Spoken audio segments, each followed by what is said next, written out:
सबको खुश आमदीद। दोस्तों, जैसा कि आपने अपने इर्द गिर्द पीरों फ़कीरों की बड़ी तादाद देखी होगी, कुछ जादू और काले जादू जैसी चीज़ों में फंसे परेशान हाल लोगों से मिले होंगे और रोज़ बरोज़ इस तादाद में इजाफ़ा होता हुआ भी देख रहे होंगे।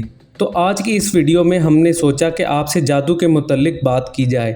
हमारी आज की वीडियो का उन्वान है आप सल्लल्लाहु अलैहि वसल्लम पर जादू और उसका इलाज।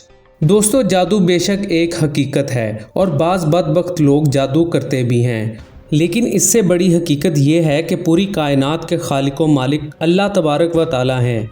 इनके हुक्म के बगैर दुनिया में एक ज़र्रा भी अपनी जगह से हरकत नहीं कर सकता।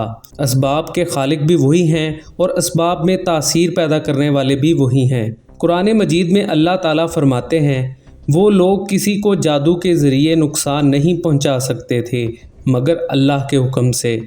दोस्तों, सहर ऐसे असर को कहते हैं जिसका सबब ज़ाहिर ना हो, खा मानवी कोई सबब हो, जैसे ख़ास कलमात का असर, या गैर महसूस चीज़ों का हो, जैसे जिन्नात व शयातीन वगैरह का असर। बस इन चीज़ों के असर से अंबियाए कराम भी मुतासिर हो सकते हैं, जैसे ज़ाहिर इसबाब का असर उन पर ज़ाहिर होता है। इसमें ईमान के कवी या ज़ईफ़ होने का दखल नहीं, बल्कि असबाब की तासीर का दखल है। और रसूलुल्लाह सल्लल्लाहु अलैहि वसल्लम पर सहर के असर का होना अहादीस सहीहा से साबित है। दोस्तों, इससे पहले वीडियो स्टार्ट करें, सब देखने वालों से रिक्वेस्ट है कि हमारी इस वीडियो को लाइक कर दें। अगर पहली बार हमारे चैनल पर आए हैं तो इसे सब्सक्राइब करें और बेल आइकॉन को लाजमी दबा दें ताकि हमारी नई आने वाली हर वीडियो आपको मिल सके। दोस्तों, यहूदियों ने लुबैद बिन आसम, जो उनमें सबसे बड़ा जादूगर था, के साथ ये बात तय कर ली थी कि वो रसूल अकरम सल्लल्लाहु अलैहि वसल्लम पर जादू करेगा और वो उसे उसके बदले में 3 दिनार देंगे। चुनांचे इस बदबख्त ने ये काम इस तरह कर डाला कि एक छोटी सी लड़की के ज़रिए, जो आप सल्लल्लाहु अलैहि वसल्लम के घर में आती जाती थी, आपके चंद बाल मंगवा लिए और उन पर जादू करके उन्हें बेर ज़रवान नामी कुएं में रख दिया। सैयदा आयशा सदीक़ा रज़ी अल्लाह ताला अन्हा से रवायत है कि बनो ज़रैक़ के लुबैद बिन आसम नामी यहूदी ने रसूलुल्लाह सल्लल्लाहु अलैहि वसल्लम पर जादू किया, यहाँ तक कि उसका असर इतना हो गया कि आप सल्लल्लाहु अलैहि वसल्लम को ये ख्याल आता कि आप सल्लल्लाहु अलैहि वसल्लम ने कोई काम किया है, जबकि आप सल्लल्लाहु अलैहि वसल्लम ने किया नहीं होता था।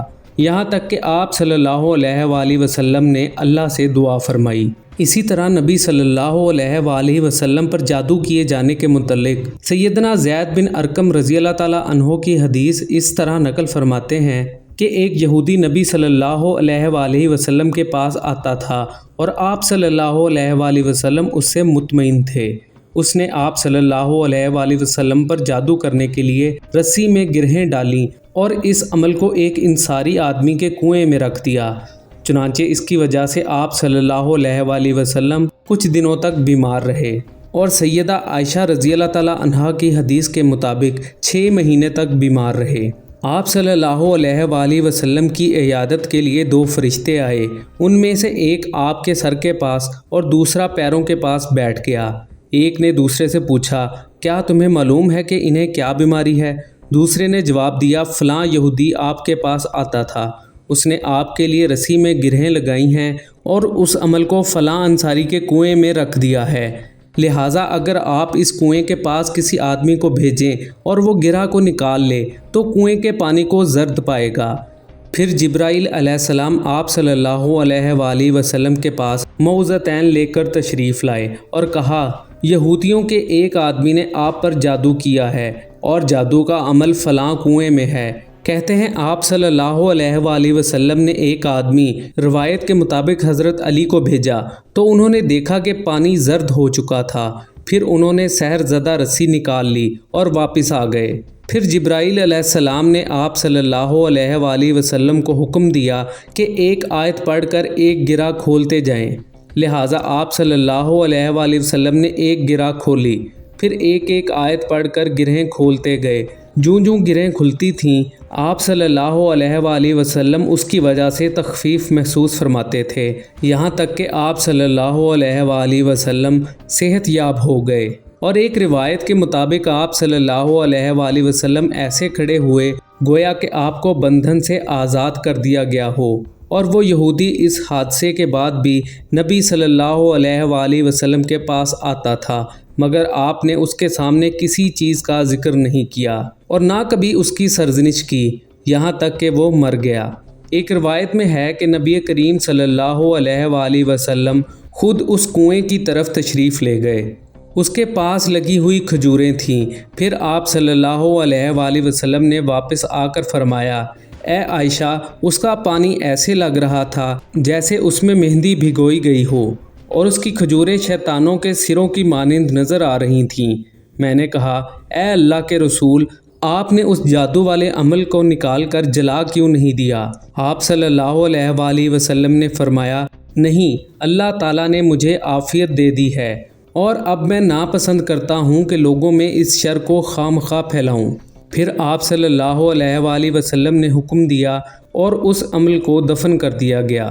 اس کے مطابق تعویذات اور عملیات جس میں کوئی لفظ کفر و شرک کا نہ ہو جائز ہیں۔ اسی طرح گنڈے بنانا اور ان پر گرہیں لگا کر آیات قرآن اور اسماء الہیہ پڑھ کر پھونک مارنا بھی جائز ہے۔ زیادہ صحابہ اور تابعین اس بات پر متفق ہیں، اور حدیث عائشہ رضی اللہ تعالی عنہا میں ہے کہ جب حضور صلی اللہ علیہ وآلہ وسلم کے گھر والوں میں سے کوئی بیمار ہوتا تو آپ صلی اللہ علیہ وآلہ وسلم ان دونوں صورتوں کو پڑھ کر اس پر دم فرماتے تھے۔ تو ہم کہہ سکتے ہیں کہ قل اعوذ برب الفلق اور قل اعوذ برب الناس، یہ دونوں صورتیں جنوں، شیاطین اور نظر بد و آسیب اور تمام امراض خصوصاً جادو ٹونے کا مجرب علاج ہیں۔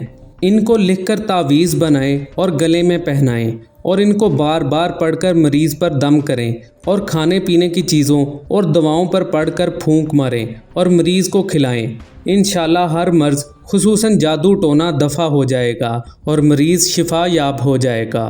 حافظ ابن قیم نے فرمایا کہ ان دونوں صورتوں کو سحر اور نظر بد اور تمام آفات جسمانی اور روحانی کے دور کرنے میں تاثیر عظیم ہے۔ چنانچہ احادیث کی کتابوں میں درج ہے کہ رسول اللہ صلی اللہ علیہ وآلہ وسلم سفر و حضر میں یا جب بھی آپ کو کوئی بیماری پیش آتی تو آپ یہ معوذتین پڑھ کر اپنے ہاتھوں پر دم کر کے سارے بدن مبارک پر پھیر لیتے تھے، اور فرماتے کہ قل هو اللہ احد اور معوذتین کو سونے کے وقت اور پھر اٹھنے کے وقت اور جب صبح ہو اور جب شام ہو 3 مرتبہ پڑھا کرو، تمہارے لیے ہر تکلیف سے امان ہوگا۔ اور ایک روایت میں ہے کہ آپ نے معوذتین کو ہر نماز کے بعد پڑھنے کی تلقین فرمائی۔ خلاصہ یہ کہ تمام آفات سے محفوظ رہنے کے لیے یہ 2 صورتیں رسول اللہ صلی اللہ علیہ وآلہ وسلم اور صحابہ کرام کا معمول تھیں۔ عموماً شیطانی وسوسے، انسانی نفسیات، نظر بد اور حسد کے اثرات وغیرہ، اور بعض اوقات پیشہ ور حضرات لوگوں کو جادو کے وہم میں مبتلا کر دیتے ہیں۔ ان شیطانی حملوں سے بچاؤ کا وہی طریقہ ہے جس کی تعلیم ہمیں دین نے دی ہے۔ پہلے نمبر پر سب سے بنیادی بات اللہ تعالیٰ کی ذات اور ان کی صفات پر کامل ایمان اور یقین ہو۔ اللہ کی ذات پر مکمل بھروسہ ہو تو قوت ایمانی سے ہی انشاءاللہ بہت سی شیطانی قوتیں اور نفسیاتی حملے پسپا ہو جاتے ہیں۔ نمبر 2، 5 وقتہ نمازوں کی پابندی، ان کی شرائط و احکام کی رعایت رکھ کر ادا کرنے کا اہتمام، جو در حقیقت خالق و مالک سے تعلق مضبوط کرنے کا ذریعہ ہے، اور جب بندے کا تعلق اللہ سے مضبوط ہوتا ہے تو شیطان کا بس اس پر نہیں چلتا۔ نمبر 3، ہر وقت پاکی کا اہتمام کرنا یا وضو میں رہنا، اور تلاوت قرآن کریم کی کثرت اور اس کے ساتھ ساتھ ذکر کی پابندی۔ نمبر 4، مکمل سورہ بقرہ وقتاً فوقتاً گھر میں تلاوت کرنے کا اہتمام کرنا۔ نمبر 5، صبح و شام کی حفاظت کی مسنون دعائیں پڑھنے کا اہتمام کرنا۔ انشاءاللہ ہر قسم کے سحر، آسیب اور نظر بد کے اثرات سے حفاظت رہے گی۔ اللہ ہم سب کو اپنی حفاظت میں رکھے اور جادو اور شیطانی وسوسوں سے پناہ میں رکھے۔ اس کے ساتھ ساتھ مجھے دیجیے اجازت، انشاءاللہ پھر کسی اور انفارمیٹیو ویڈیو کے ساتھ حاضر ہوں گے۔ اللہ حامی و ناصر۔